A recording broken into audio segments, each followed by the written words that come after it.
I never thought I'd be standing on my own front porch, trying to convince my parents to let me into a house that I bought. But there I was, key uselessly clutched in my hand, staring at the newly installed deadbolt that my spare key didn't fit. My name is Sarah Mitchell, and at 34, I'd built what most would consider a successful life. After years of hard work, I became a senior software architect at one of Silicon Valley's top tech companies. The salary was excellent, the stock options even better, and I'd managed to save aggressively while my peers splurged on luxury apartments and Tesla leases. But my parents, Tom and Linda Mitchell, hadn't been as fortunate. Dad's construction business had struggled after the recession, and Mom's part-time job at the local library barely covered groceries. They'd been living in the same cramped two-bedroom apartment for the past 5 years, their retirement savings depleted by medical bills and business debts. I'd always promised myself that when I could afford it, I'd buy them a proper home, a place where they could spend their golden years in comfort, where Mom could finally have the garden she'd always wanted, and Dad could set up the workshop he dreamed about. That dream became reality 6 months ago when my company went public. My stock options were worth enough to change lives, specifically my parents' lives. I still remember the day I drove them to see the house. A beautiful single-story ranch-style home in a quiet neighborhood about an hour outside the city. "Sarah, honey, why are we looking at houses?" Mom had asked, confusion evident in her voice as we pulled into the driveway. "We can barely afford our apartment rent." "Just humor me," I'd said, trying to contain my excitement. "I think you'll like this one." The realtor, Jennifer, was waiting for us at the front door. She played along perfectly, showing my parents every feature of the house as if they were potential buyers. Mom fell in love with the spacious kitchen and the bay window overlooking the backyard. Dad's eyes lit up when he saw the attached garage with its built-in workbench. "It's perfect," Mom had whispered, then quickly added, "but we could never afford something like this." That's when I pulled out the folder containing the closing documents already signed and processed. "You don't have to afford it," I said, my voice trembling with emotion. "It's yours. I bought it for you." The look on their faces, shock, disbelief, joy, made every overtime hour, every saved dollar, worth it. Mom burst into tears, hugging me so tight I could barely breathe. Dad, never one for emotional displays, had to turn away to wipe his eyes. "We can't accept this," Dad had protested weakly, even as his eyes kept roaming the space that could be his workshop. "You can and you will," I insisted. "You supported me through college, helped me get my first internship, believed in me when no one else did. This is my way of saying thank you." They moved in the next month. I helped them settle in, bought new furniture to fill the larger space, even hired a landscaper to start Mom's garden. Every weekend for the first few months, I'd drive out to visit, bringing groceries and helping them adjust to the new house. My younger brother, Mike, thought I was crazy.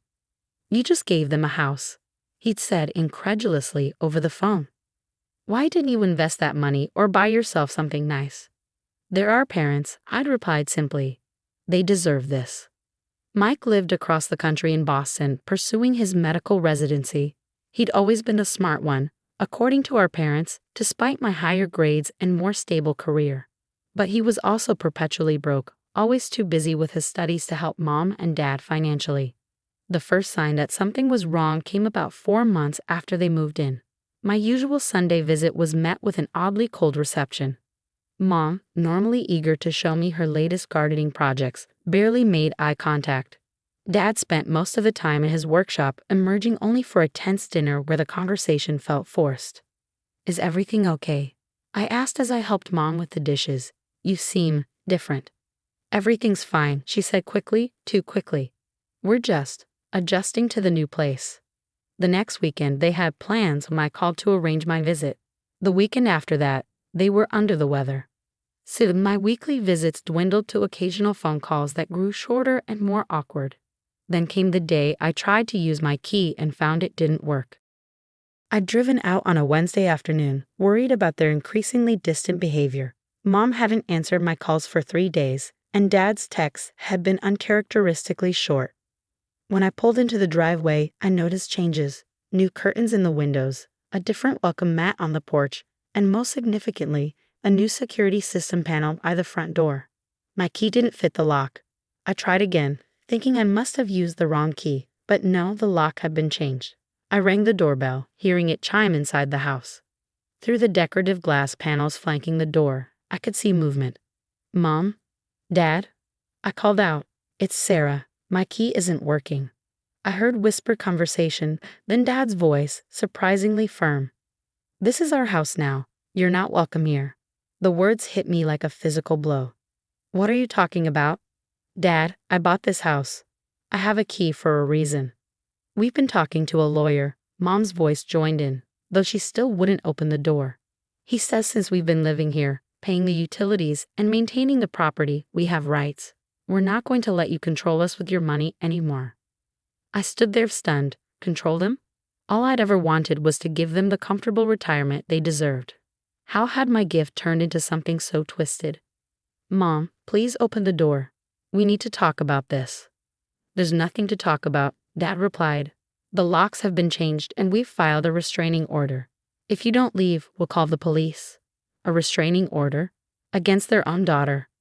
I felt dizzy, gripping the porch railing for support. Through the glass, I caught a glimpse of Mom's face, tight with an emotion I couldn't read, before she disappeared into the darkness of the house. My phone buzzed in my pocket, a text from Mike. Mom and Dad told me what you did. Using money to manipulate them, real classy, sis. I stared at the message, then at the closed door, then at my useless key. The beautiful house I bought out of love had somehow become a fortress being used against me. As I walked back to my car on shaking legs, I pulled out my phone and made 2 calls. One to my lawyer and one to the property records office. My parents had no idea what they just started. Sometimes the biggest gifts come with the hardest lessons, and I was about to teach them one they'd never forget. The next morning, I sat in my lawyer's office, surrounded by property documents and bank statements. Diana Chen had been handling my legal affairs since my company's IPO, and her reputation for being both brilliant and ruthless was well earned. Let me get this straight, Diana said, peering at me over her reading glasses. You purchased a $350,000 house for your parents, put it in your name, and now they've changed the locks and filed a restraining order against you. I nodded, my throat tight. They claim I was using the house to control them. That because they've been living there and maintaining it, they have rights to it. Diana's perfectly manicured nails drummed against her desk. They're partially correct about tenant rights, but they're forgetting one crucial detail. They never signed a lease. There's no rental agreement, no documented arrangement of any kind. You've been paying the property taxes. The deed is in your name. Legally, they're guests who have overstayed their welcome. I don't want to evict them, I said quickly. I just want to understand what's happening. This isn't like them. Someone's been giving them legal advice, Diana mused, flipping through the papers. Bad legal advice, but still. Have they been spending time with anyone new? Someone who might have put these ideas in their heads. I thought about it, then remembered something Mom had mentioned in passing during one of our increasingly rare phone calls. There's a new couple in their neighborhood, the Harrises. Mom said Mr. Harris used to be a lawyer before he retired. Diana made a note. I'll look into him. In the meantime, we need to protect your interests. I'm going to file a counter motion against their restraining order. It's baseless and won't hold up in court. Then we'll send a formal notice asserting your property rights. Will that make things worse? Sarah, Diana leaned forward, her expression softening slightly. Things are already worse. Your parents have legally barred you from property you own and are accusing you of emotional manipulation. We need to handle this properly, or you could lose more than just your relationship with them. As I left Diana's office, my phone buzzed with a text from Mike. Way to go, sis. Sending lawyers after our parents. Real nice. I pulled over into a parking lot, my hands shaking too much to drive. How did he even know about Diana already? I called him. He answered on the last ring. What? Mike, you don't know the whole story. I know enough. He cut me off. Mom and Dad told me everything. How you bought them the house but kept it in your name so you could hold it over their heads. How you showed up unannounced all the time, criticizing their choices, trying to control their lives. That's not true.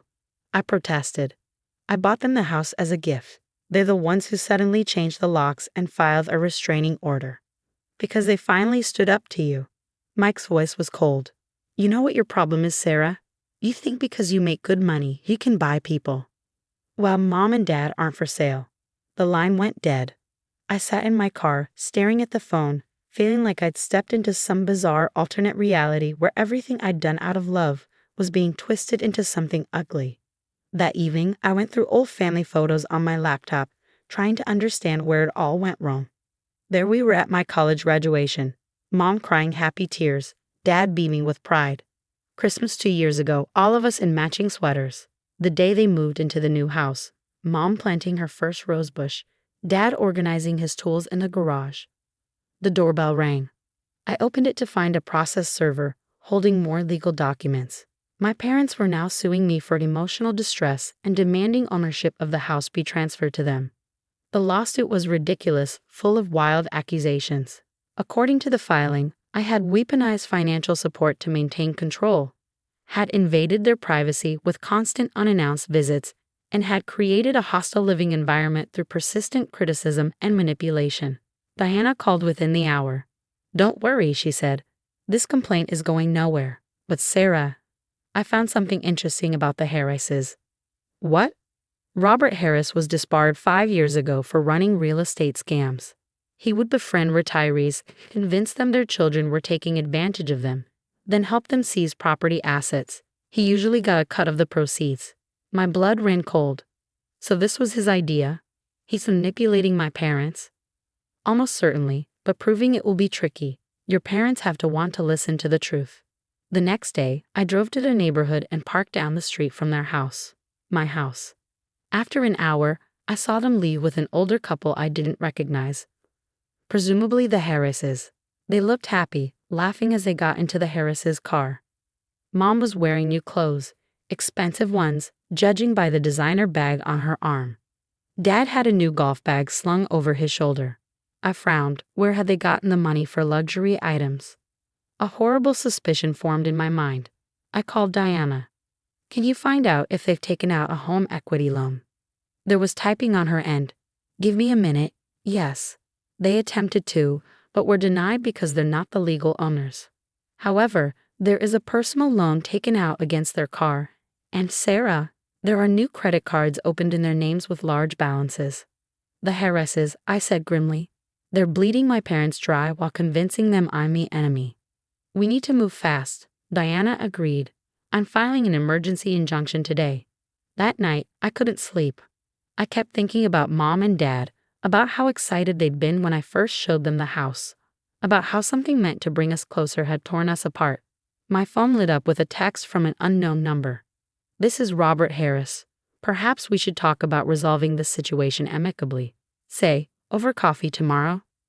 I forwarded the message to Diana, who responded immediately. "Do not meet with him. Do not respond.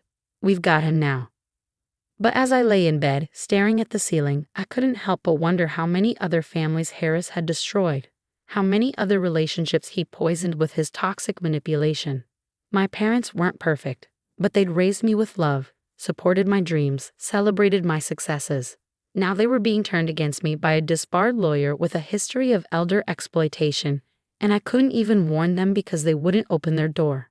Sometimes love means making hard choices.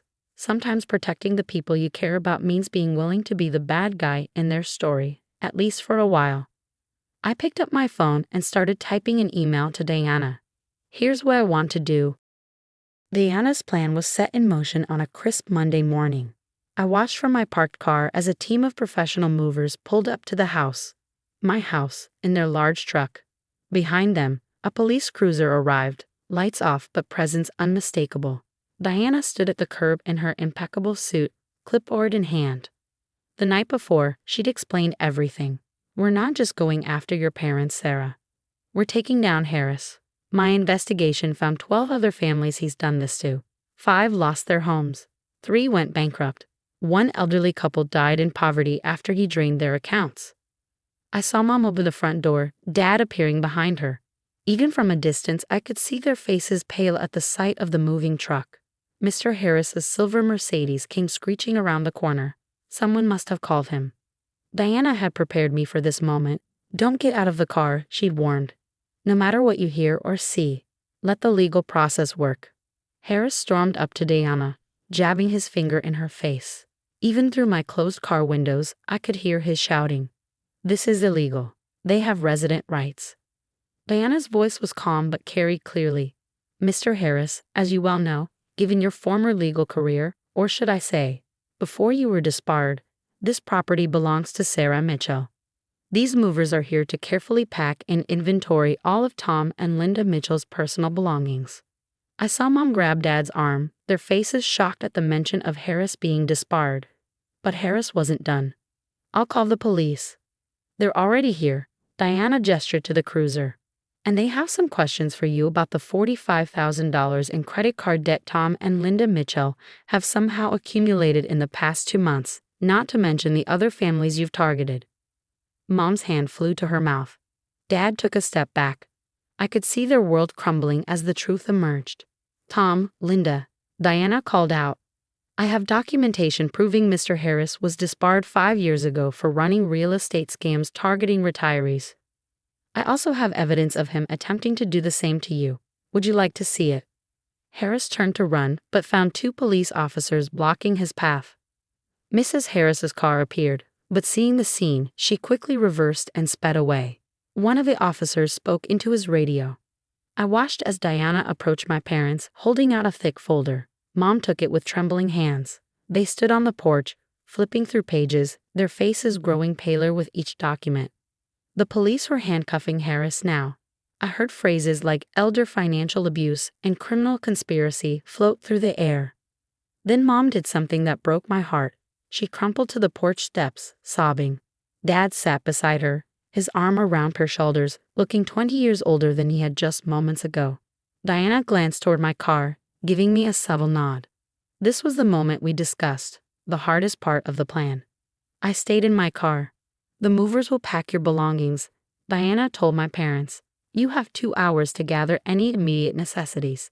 The truck will deliver everything to a storage facility, where you can access it once you've secured new housing. Where are we supposed to go? Dad's voice cracked. That's not my concern, Diana replied, though we carefully scripted this part. My client has covered your living expenses far beyond any legal obligation.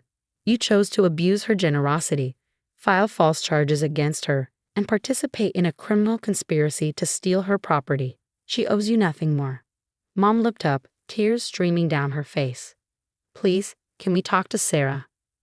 Ms. Mitchell has made it clear that all communication must go through me, Diana said firmly. Now shall we begin the inventory? I gripped my steering wheel until my knuckles turned white, fighting every instinct to run to them, to say it was okay, to fix everything like I always did. But Diana had made me understand, sometimes love means letting people face the consequences of their choices. The next 2 hours were torture. I watched as the movers carefully packed my parents' belongings. Mom's garden tools, Dad's workshop equipment, the family photos I'd helped them hang. Diana supervised everything, making sure it was done properly and legally. My parents aged before my eyes. They moved numbly through the house, pointing out what was theirs versus what I had bought with the house. Every now and then, they'd look around hopefully, but I stayed hidden in my car. Finally, the truck was loaded. My parents stood on the front walk with 2 small suitcases, looking lost. Diana handed them a packet of papers. This envelope contains the storage facility information and their inventory. It also includes documentation of all financial transactions, Mr. Harris's criminal history, and copies of the criminal complaints filed against him today.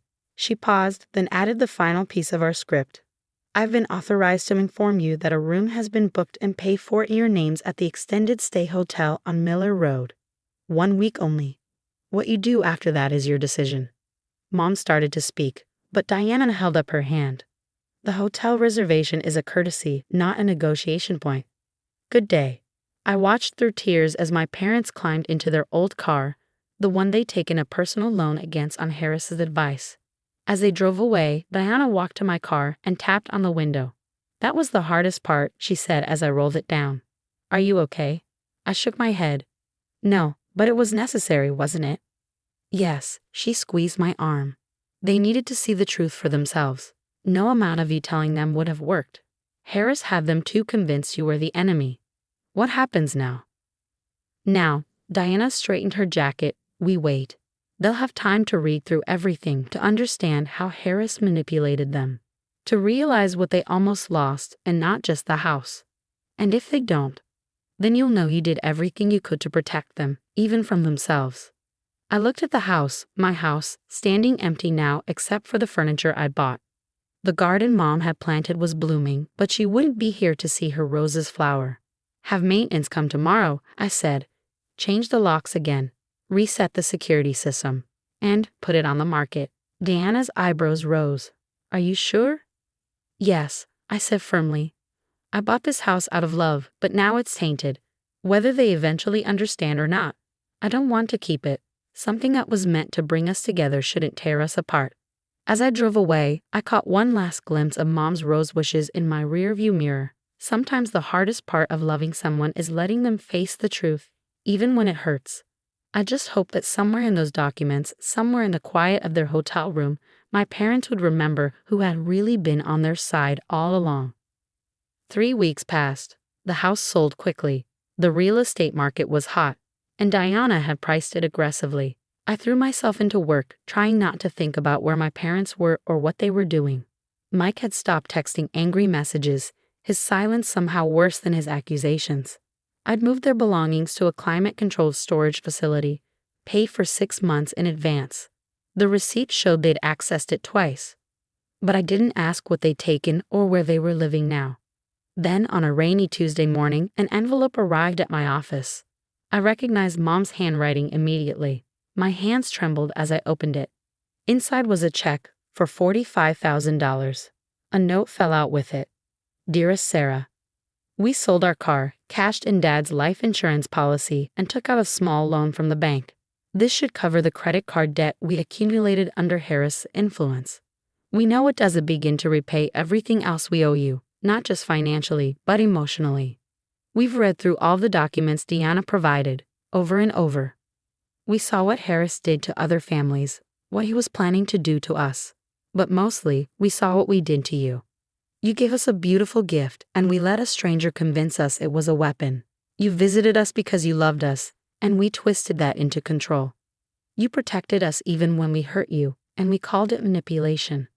We're staying with your Aunt Carol right now. She knocked some sense into us too. Made us see how badly we betrayed not just your trust, but your love. The house, we understand why you sold it. We would have done the same. Some things, once broken, can't be fixed. But maybe relationships can be, if there's enough love and truth to rebuild them. We don't expect forgiveness. We don't even expect a response to this letter. But we want you to know that we understand now. We see what we did.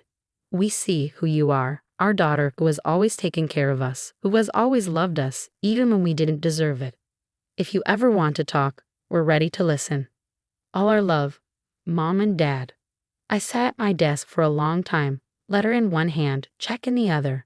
Diana's voice echoed in my mind. Sometimes people have to hit bottom before they can see the truth. My phone buzzed. A text from Mike. I was wrong. I'm sorry. Can we talk? I looked at the family photo on my desk, taken the day I'd given them the house keys. We were all smiling, full of hope and love. That moment couldn't be recaptured, but maybe something new could grow from its ashes. I picked up my phone and dialed Aunt Carol's number. It rang twice before Mom answered. Sarah? Her voice was tentative, afraid. Hi, Mom. I took a deep breath. I got your letter. Oh, honey, she started to cry. Don't cry, Mom. Just, can we meet somewhere? Maybe that coffee shop you like? Yes, she said quickly. Yes, please. Your father's here too. Good, I said softly. Bring him along. We have a lot to talk about. As I hung up, I looked at the check again. Then I took out an envelope, wrote college fund for Harris's victims' grandchildren on it, and slipped the check inside. Some debts need to be repaid, but others need to be transformed into something better. The house was gone, but maybe that was okay. A home isn't just walls and a roof. It's the people who love you, even when they mess up. It's the relationships that bend but don't break. It's the truth that comes after the lies and the love that survives the pain. I grabbed my keys and headed out. My parents were waiting, and this time, no locks would keep us apart.